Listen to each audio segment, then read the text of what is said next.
بسم اللہ الرحمن الرحیم۔ تمام دیکھنے اور سننے والوں کو السلام علیکم۔ رمضان کی حوریں۔ پیارے دوستو، جنت اللہ تعالیٰ کی نعمتوں میں سے ایک ایسی نعمت ہے جس کے بارے میں اللہ تعالیٰ نے ارشاد فرمایا کہ اور جو جہنم کی آگ سے بچا کر جنت میں داخل کر دیا گیا ہے تو وہ یقیناً بہت بڑی کامیابی پا گیا ہے۔ ہمارے پیارے نبی صلی اللہ علیہ وسلم نے ارشاد فرمایا کہ جنت کے اندر ایک کوڑے کے برابر بھی جگہ مل جانا انسان کے لیے دنیا و مافیا سے بہتر ہے،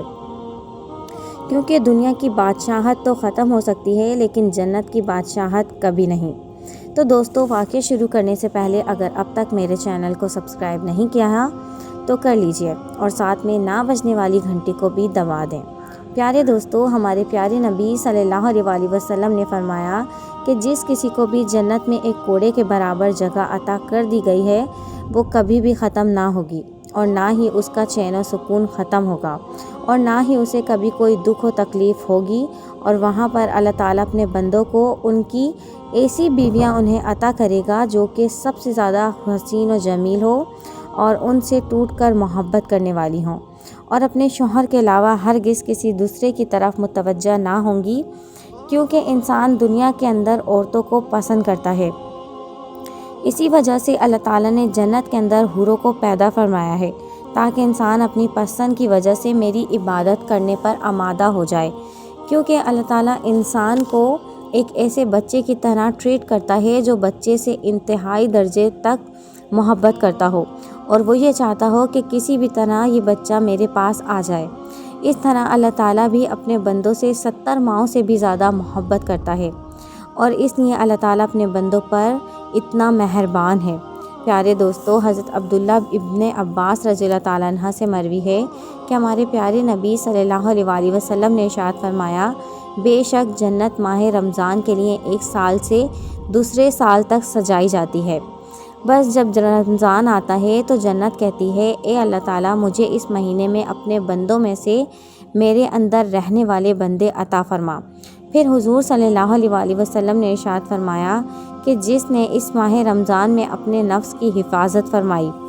نہ تو کوئی نشہ آور شے پی اور نہ ہی کسی مومن پر بہتان لگایا اور نہ ہی اس ماہ میں کوئی گناہ کیا،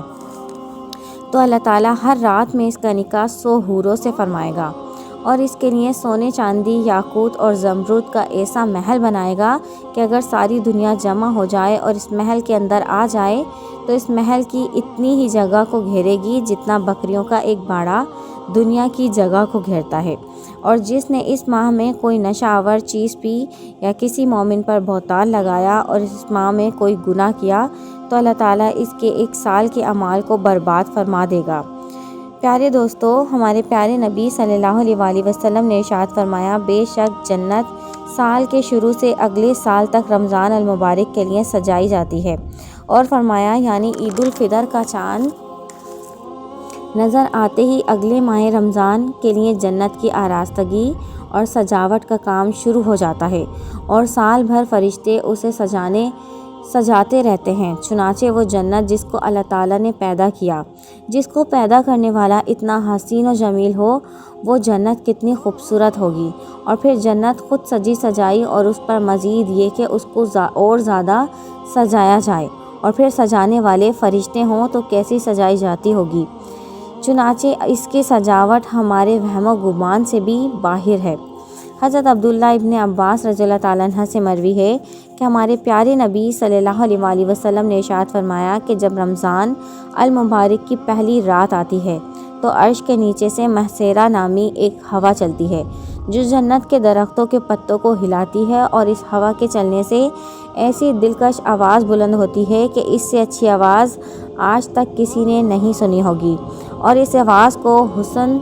سن کر بڑی بڑی آنکھوں والی حوریں ظاہر ہوتی ہیں، یہاں تک کہ بلند محلات پر کھڑی ہو جاتی ہیں اور کہتی ہیں کہ ہے کوئی جو ہم کو اللہ تعالیٰ سے مانگ لے کہ ہماری اس سے شادی ہو جائے۔ پھر وہ حوریں دروغائے جنت حضرت رضوان علیہ السلام سے پوچھتی ہیں کہ یہ آج کیسی رات ہے، تو حضرت رضوان علیہ السلام جواباً کہتے ہیں کہ یہ ماہ رمضان کی پہلی رات ہے اور جنت کے دروازے اللہ تعالیٰ نے امت محمدی صلی اللہ علیہ وسلم کے روزے داروں کے لیے کھول دیے ہیں۔ محترم ناظرین، اس روایت سے ہمیں یہ پتہ چلتا ہے کہ اللہ تعالیٰ نے ماہ رمضان اپنے بندوں کو اس وجہ سے عطا کیا ہے تاکہ اس مہینے کے اندر جو بندہ اپنے رب کی اطاعت اور فرمانبرداری کرے تو اللہ تعالیٰ اس بندے کا نکاح حوروں کے ساتھ کر دے گا اور اللہ تعالیٰ اس شخص کو جنت کی حوروں اور نعمتیں عطا فرمائے گا۔ پیارے دوستو، ماہ رمضان کے مہینے میں اللہ تعالیٰ سے ڈرو کیونکہ یہ اللہ تعالیٰ کا مہینہ ہے۔ پیارے دوستو، تو یہ تھا آج کا ہمارا واقعہ۔ اگر آپ کو واقعہ پسند آیا ہے تو میرے چینل کو لائک، شیئر اینڈ سبسکرائب۔ اپنے دوستوں کے ساتھ یہ واقعہ لازمی شیئر کریں۔ Thanks for watching. اللہ حافظ۔